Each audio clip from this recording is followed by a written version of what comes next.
Assalamualaikum warahmatullahi wabarakatuh. Perkenalkan, nama saya Riki Afrilansyah dari kelas AK20A dan dengan nomor NIM 105731100620. Di sini saya akan menjelaskan materi terkait perpajakan. Baik, langsung saja kita masuk ke materinya. Pada pasal 1 Undang-Undang Nomor 28 Tahun 2007 terdapat istilah-istilah dalam perpajakan. Nah, yang pertama itu pajak. Yang dimaksud dengan pajak di sini ialah kontribusi wajib kepada negara yang terutang oleh orang pribadi atau badan yang tidak bersifat memaksa berdasarkan undang-undang dengan tidak mendapat jasa timbal dan digunakan untuk keperluan negara bagi sebesar-besarnya untuk kemakmuran rakyat. Nah, itulah tadi pengertian dari pajak. Selanjutnya itu wajib pajak. Yang dimaksud pada wajib pajak kali ini ialah orang pribadi atau badan meliputi pembayar pajak, pemotong pajak, dan pemungut pajak yang mempunyai hak dan kewajiban perpajakan sesuai ketentuan peraturan perundang-undangan perpajakan. Nah, selanjutnya itu pengusaha.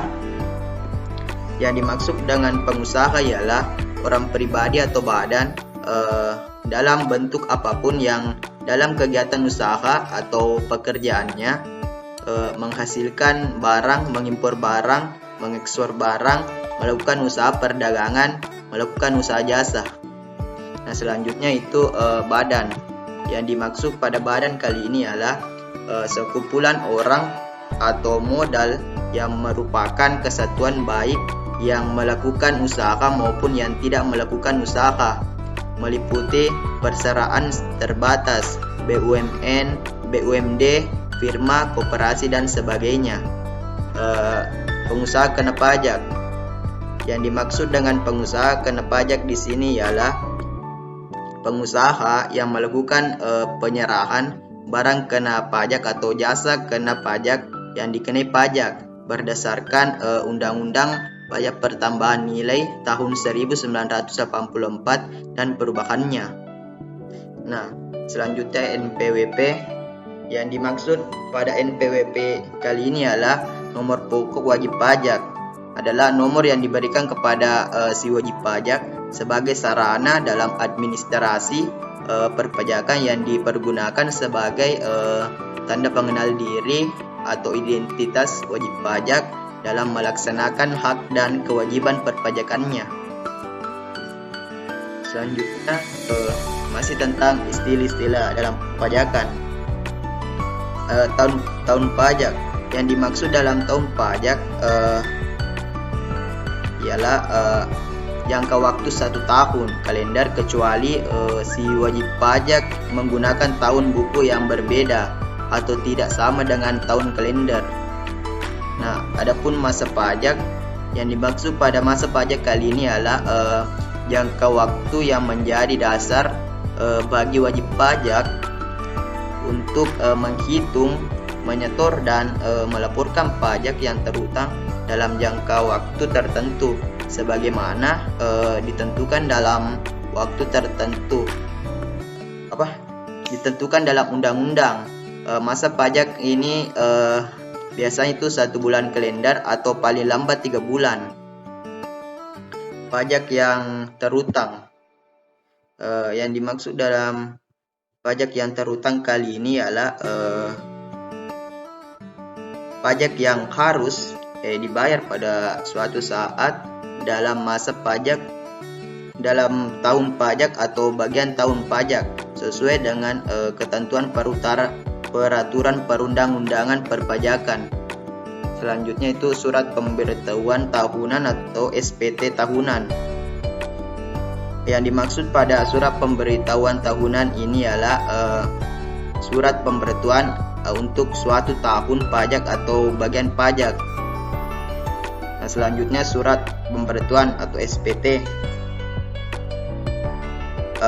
Yang dimaksud pada surat pemberitahuan ini adalah surat yang wajib pajak gunakan untuk melaporkan perhitungan dan atau pembayaran pajak, objek pajak atau harta dan kewajiban sesuai dengan ketentuan peraturan perundang-undangan perpajakan. Adapun Selanjutnya itu surat pemberitahuan masa.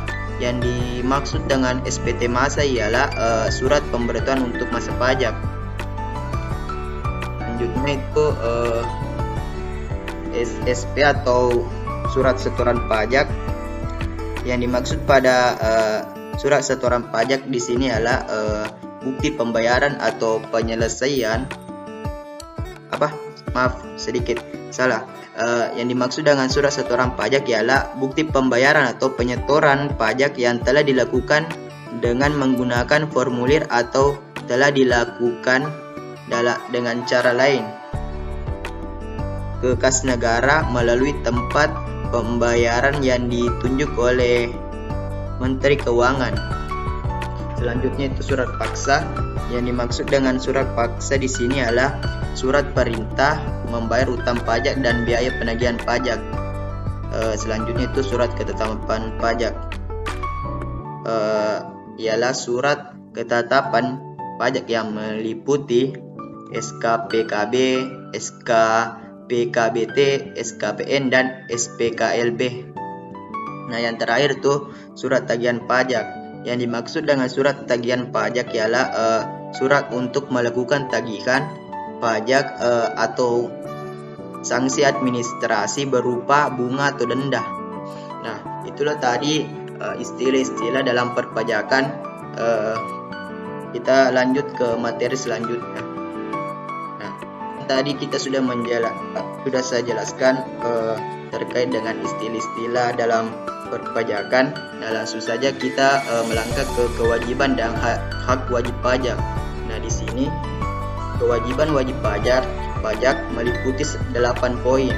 Nah, poin yang pertama itu mendaftarkan diri pada Kantor Direktorat Jenderal Pajak atau JJP yang wilayah kerjanya, tempat tinggalnya, atau tempat kedudukan wajib pajak. Yang kemudian diberikan nomor pokok wajib pajak. Nah, yang kedua itu melaporkan usahanya kepada Kantor Direktorat Jenderal Pajak yang meliputi tempat tinggal dan kedudukannya. Nah, yang ketiga mengisi surat SPT atau surat pemberitahuan. Dan yang keempat menyampaikan SPT dalam bahasa Indonesia dengan satuan mata rupiah. Yang kelima membayar atau menyetorkan pajak yang terutang menggunakan SSP ke kas negara. Yang keenam membayar pajak yang terutang sesuai dengan ketentuan peraturan perundang-undangan perpajakan. Yang ketujuh menyelenggarakan pembukuan bagi wajib pajak orang pribadi yang melakukan usaha atau pekerjaan bebas dan wajib pajak badan. Nah, yang terakhir itu memperlihatkan atau meminjamkan buku catatan dokumen yang menjadi dasar perolehan penghasilan. Nah, itulah tadi ke-8 kewajiban si wajib pajak. Selanjutnya hak-hak wajib pajak. Nah, di sini dapat 9 poin. Poin yang pertama itu melaporkan beberapa masa pajak dalam satu surat pemberitahuan masa. Yang kedua, mengajukan surat keberatan dan banding bagi wajib pajak dengan kriteria. Yang ketiga, memperpanjang jangka waktu penyampaian surat pemberitahuan tahunan pajak penghasilan paling lama 2 bulan dengan cara penyampaian secara tertulis. Yang keempat, membetulkan surat pemberitahuan yang telah disampaikan pernyataan tertulis dengan syarat Direktorat Jenderal Pajak belum melakukan tindakan pemeriksaan. Yang kelima itu mengajukan permohonan pengembalian kelebihan pembayaran pajak. Yang keenam mengajukan keberatan kepada DJP atas SKPKB, SKPKBT, SKPN, SKPLB, pemotongan atau pemungutan peraturan perundang-undangan. Yang ketujuh, mengajukan permohonan banding atas SK keberatan. Yang kedelapan itu menunjuk seorang kuasa dengan surat kuasa khusus untuk menjalankan hak dan memenuhi kewajiban sesuai ketentuan peraturan perundang-undangan. Nah, yang terakhir itu memperoleh pengurangan penghapusan sanksi administrasi berupa bunga atas keterlambatan pelunasan kekurangan pembayaran pajak. Selanjutnya itu pengertian PWP dan PKP. Tadi sudah saya jelaskan Apa itu NPWP? Merupakan suatu sarana dalam administrasi perpajakan yang digunakan sebagai tanda pengenal diri atau identitas wajib pajak. Adapun pengertian dari PKP, pengusaha kena pajak dan atau penyerahan barang kena pajak dan atau penyerahan jasa kena pajak yang dikenakan pajak berdasarkan Undang-Undang Pajak Pertambahan. Adapun manfaat dari keduanya yaitu manfaat dari NPWP sebagai pembayaran pajak dibuka sebagai salah satu persyaratan pembuatan rekening koran bank bagi wajib pajak yang tidak mendaftarkan diri untuk mendapatkan NPWP akan dikenakan sanksi.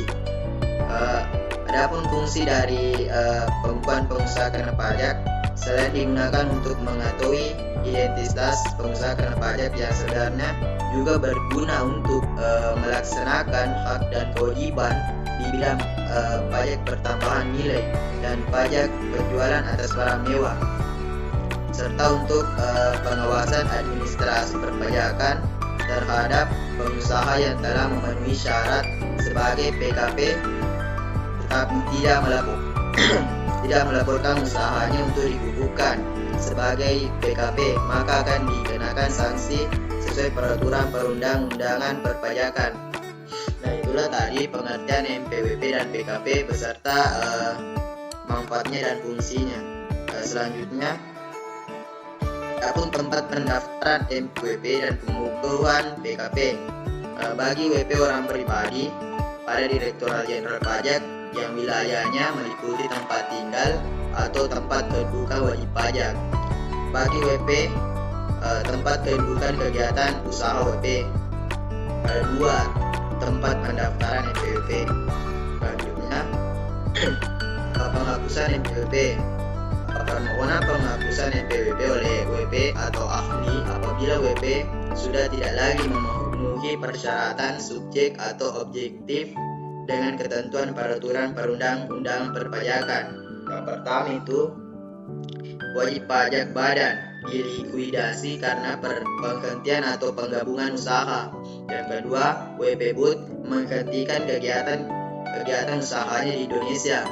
Yang ketiga, WPOP wanita menikah dan tidak melaksanakan kewajiban pajak sendiri.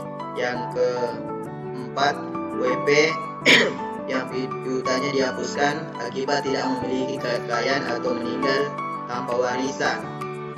Nah, yang terakhir itu dianggap perlu oleh Direktorat Jenderal Pajak untuk menghapuskan NPWP dari WP yang sudah tidak memenuhi persyaratan subjektif sesuai peraturan perundang-undangan. Ada 5 poin penghapusan NPWP.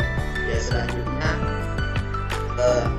adapun tempat membayar pajak ada 2 opsi, online banking dan yang kedua menyetor lewat teller bank atau kantor pos. Jadi apabila kita tidak mempunyai kesempatan untuk membayar ke kantor pos, kita bisa membayar pajak melalui online banking. Nah, itu saja. Selanjutnya, surat setoran pajak. Yang dimaksud dengan SSP adalah tanda bukti telah dilakukannya penyetoran pajak oleh wajib pajak. Bukti pembayaran ini menggunakan formulir atau dengan cara lain, SPSP adalah surat yang digunakan oleh wajib pajak saat melakukan transaksi pembayaran pajak ke kas negara. Adapun fungsi surat setoran pajak sebagai tanda bukti pembayaran pajak dari wajib pajak, bukti pengesahan yang diberikan oleh pejabat kantor penerima pembayaran sebagai validasi oleh pihak yang berwenang, surat atau dokumen telah terjadinya penyetoran pajak, pengganti bukti potong, berfungsi juga sebagai bukti pungutan pajak. Itulah fungsi dari SSP itu sendiri. Selanjutnya, adapun formulir SSP. Formulir SSP dibuat dalam 4 rangkap dengan peruntukan. Lembar pertama untuk arsip WP, lembar kedua untuk KPPN, lembar ketiga untuk dilaporkan ke KPP, dan lembar keempat untuk arsip kantor penerima pembayaran. Itulah tadi penjelasan dari saya terkait materi perpajakan. Semoga bisa bermanfaat yang telah melihat video saya, terutama diri saya sendiri. dan mohon maaf apabila ada kesalahan kata. Saya meminta maaf, lebih dan kurangnya mohon dimaafkan. Assalamualaikum warahmatullahi wabarakatuh.